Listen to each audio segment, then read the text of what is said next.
I was sitting in my office on my swivel chair, busy doing some paperwork when memories of this morning's issue flashed into my brain. It was a trauma for me to reminisce the scenes. When I get back from work, I expect you to have left my house.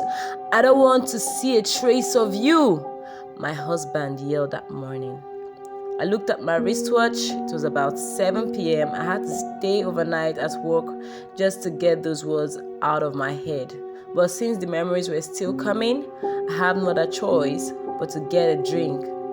I left the office that evening. The road was busy as crowd gathered the scene and got my attention. Some people were looking so disgusted, others were busy exclaiming, now so person they die. I was so curious to know what was going on. On getting there, I saw a man lying lifeless on the floor, blood oozing out of his head. Even his checked shirt was soaked with blood. The sight of it disgusted me. I looked away immediately and increased my pace. I wish it was that man, I muttered to myself. Only someone in my shoes would understand why I would wish my man dead. Bright, colorful lights filled the air, giving life to the restaurant. I walked to the bartender and smiled at him. "Hey Mary," he said to me.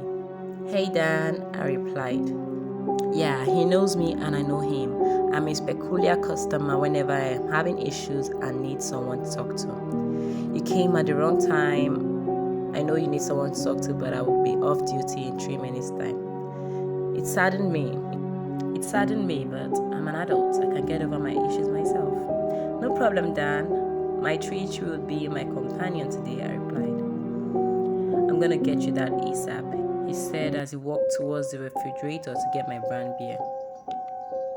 "Good afternoon, miss. Can I join you?" a voice asked from behind. "Yeah, afternoon. I'm Mrs. Anyway," I turned back to the young man. He looked familiar, but I was sure I didn't know him. But I know that shirt. "Oh, my mistake, Mrs." He sat on the stool beside the stool I was settled on. "I'm Victor." "I'm Mary." "Nice to meet you, Mary.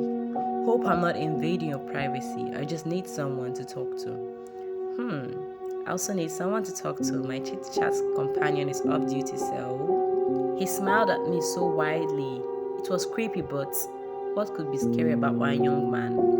Dan brought forth my treat tray and I opened it and I took a long gulp. "Please get one for my newly founded friend," I said to Dan. "I'll take Guinness then, thank you." He gave that smile again. I needed to avoid those smiles. It freaked the hell out of me. "Dan, one stout, please." Dan slid the bottle of Guinness to me hastily to leave the bar. I slid it back to Victor and he looked at it like he didn't know how to begin with it. "You look like you don't know how to drink." I just remembered I'm not to take beer for now. "Why? Doctor's prescription?" "Exactly." He immediately agreed with me. "Okay, so what would you like to take?" "Nothing for now." He was staring at pace. "You've got a lot in your mind. If you don't mind, can you share?" He smiled again. "I'm supposed to meet someone here about an hour ago." "What happened then?" "I couldn't make it.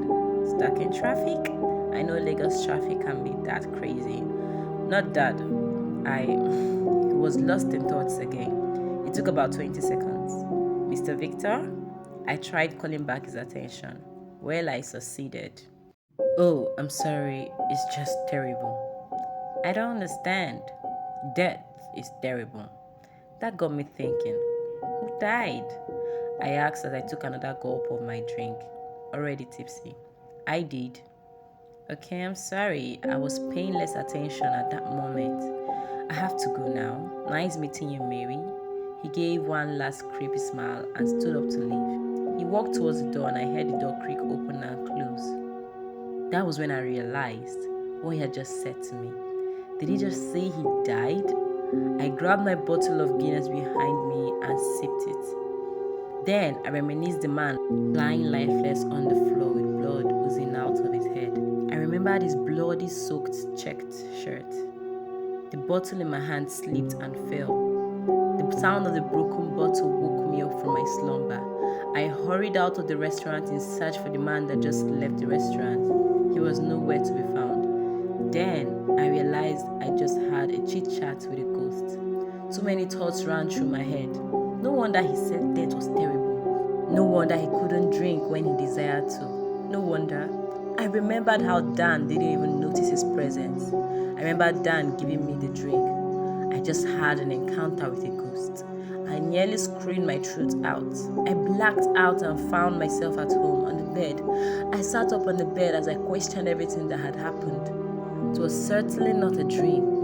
I wasn't drunk, but why me? Why did the ghost have to appear to me? Do we have a connection? Am I supposed to die next? Or am I supposed to be an assistant Grim Reaper? That was a night I can never forget. An encounter with a ghost.